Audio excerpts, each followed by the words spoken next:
a été un honneur parce que la conférence n'avait pas connu seulement la participation des étudiantes, mais aussi le corps académique qui était représenté. Et l'essentiel, c'était de parler de l'égalité entre les hommes et les femmes. Nous avons parlé du féminisme parce qu'il nous a été demandé d'expliquer comment le monde peut être durable et meilleur demain s'il y a égalité des chances et s'il y a égalité entre les hommes et les femmes.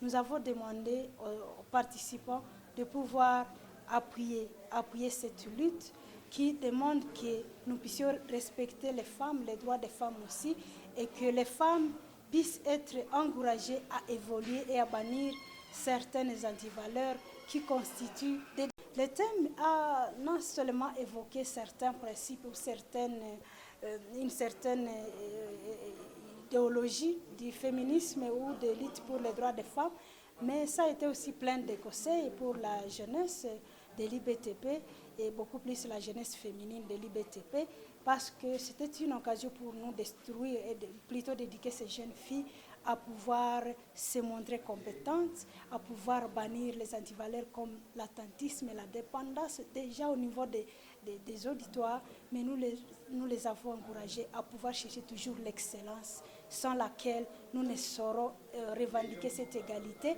parce que l'égalité que nous prenons nous autres, et au sein de notre organisation, la DIFEGU, c'est celle vraiment fondée sur la méritocratie. Donc nous avons invité les jeunes filles à pouvoir se préparer lorsqu'elles vont aller dans des entreprises comme employeurs, qu'elles méritent, que vraiment elles méritent les postes auxquels elles vont accéder. Du point de vue global, y a-t-il des avancées dans la lutte? Bien sûr, parce que l'IBTP, c'est une institution supérieure qui forme des ingénieurs, soit à bâtiment, soit en urbanisme et d'autres options, qui étaient jadis considérées comme des options masculines ou embrassées en soi pour sa part les hommes. Mais maintenant que j'ai été en face des gens, des étudiantes et donc des filles, c'est déjà une des avancées ou une des grandes étapes de changement.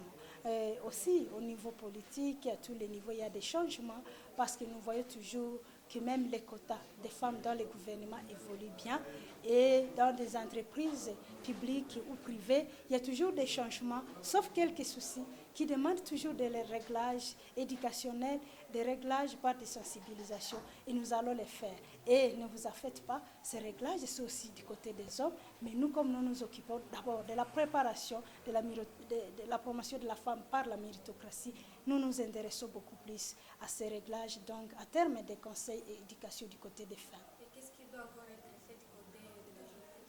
Du côté de la jeune fille, c'est d'abord de se sentir autonome à tous les niveaux. Au niveau juridique, au niveau de la considération, en essayant de chasser cette sous-estimation d'elle-même, en essayant de rejeter cette façon de ne pas se considérer, mais plutôt de se sentir à l'aise. Parce que lorsqu'elle est aussi à mesure de sortir de la dépendance et savoir affronter les difficultés de la vie, savoir affronter même sa vie fictive, c'est-à-dire à se préparer comme il le faut.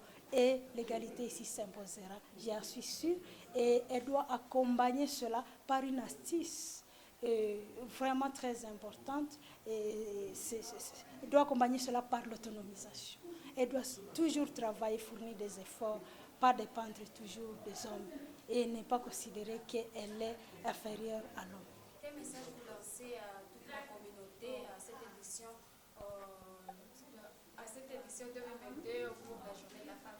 Je leur dis que la lutte pour l'égalité entre les hommes et les femmes n'est pas une lutte qui dévalorise la place de l'homme. Non, c'est plutôt une lutte qui renforce l'autorité de l'homme en mettant à côté une femme bien éduquée qui doit plutôt jouer ou assumer ce rôle d'aide.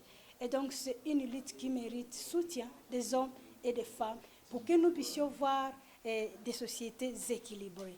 Nous allons voir cela, c'est un rêve, mais nous voudrions bien que ce soit aujourd'hui, comme le thème l'a dit, l'égalité aujourd'hui pour un avenir meilleur.